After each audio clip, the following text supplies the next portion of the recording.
to Black American heritage at Essence Fest. So it's night 1 or night 2, and there is a lot of complaints coming through, and the common consensus is the culture has shifted. It no longer feels like us. And honestly, that makes sense because the people in charge now do not value Black heritage. Essence Fest used to be known as the Cookout. It was created in 1995, created to center Black American heritage, the music, fashion, beauty, political power. It was basically like the family reunion created by Black people for Black people. Soul food, a little gospel, a little trap, NOLA. It was a culture that you felt deep in your chest. But now, not so much. It feels somewhat curated, corporatized, and it no longer feels like it centers us.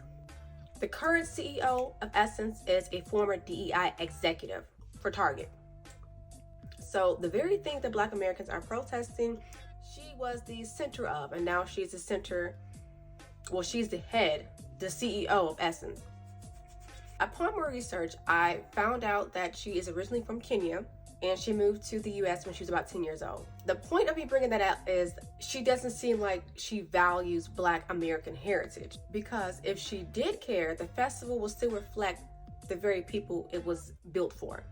And seeing as though that's not the case, I can't help but think that she does not value Black American heritage.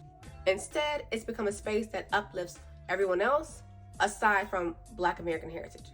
That shift is starting to feel really intentional. Local Black vendors are being pushed out. Local creators and influencers are overlooked completely, all while being the very representation that is needed for Black-centered heritage in the South. It doesn't make any sense to me. It has slowly become a place that has been curated for optics and not community. This very thing is exactly what I was talking about in my previous videos when I asked the question, where are the Black American beauty creators?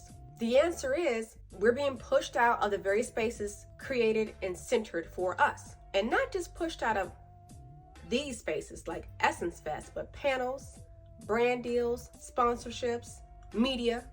And all of this didn't happen by accident. It has happened through leadership, branding pivots, and sponsorship deals that prioritize global Blackness. Global Blackness, a movement that often leaves out the specific culture and heritage of Black Americans. And when brands talk about inclusion but sideline the very creators who made the culture, we should all be asking, if Essence no longer feels like us, who is it for?